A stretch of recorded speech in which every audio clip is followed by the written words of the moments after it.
Throughout Game 6, the Flyers and Islanders kept flipping the script on the narrative. Ultimately, the most important part of the Flyers, Islanders Game 6 story is how it ended. The Flyers won Game 6 in double OT by a score of 5-4, forcing the Islanders to a Game 7. On a broken play with a serious screen in front of Semyon Varlamov, Ivan Provorov sent a seeing eye shot into the net. The Islanders managed a 53-31 shots on goal advantage in Game 6, yet the Flyers squeezed out a win. All three of the Flyers' wins have come in overtime during this second-round series. Game 7 of Islanders, Flyers will take place on Saturday, September 5 at 7:30 p.m. Eastern Time on NBC, livestream. NBC 2020 Stanley Cup Playoff Hub, twists and turns in regulation at first. It seemed like Semyon Varlamov's struggles might define this one. Despite doubling up the Flyers in shots on goal 10-5 during the first period, the Islanders found themselves trailing. With goals less than 2 minutes apart from Kevin Hayes and James Van Riemsdyk, it seemed like this second-round series might get pushed to a Game 7. But that really just prepared us for one of several twists. Late in the first, Derick Brassard scored a big goal to shrink the Flyers' lead to 2-1. That opened the door for what seemed like the turning point of Islanders, Flyers Game 6.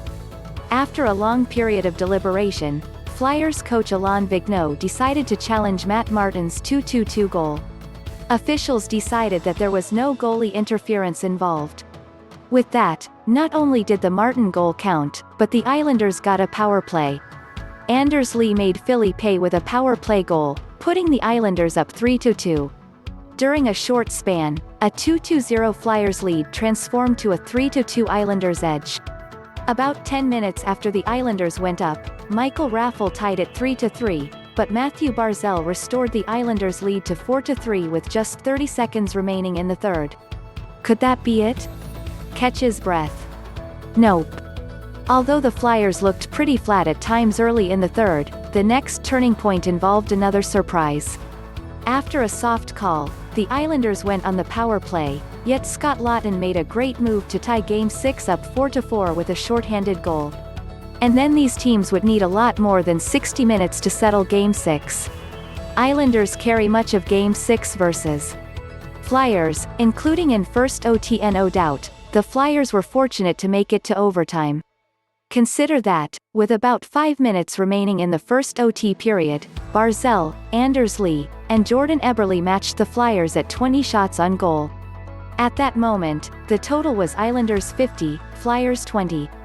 Yeah.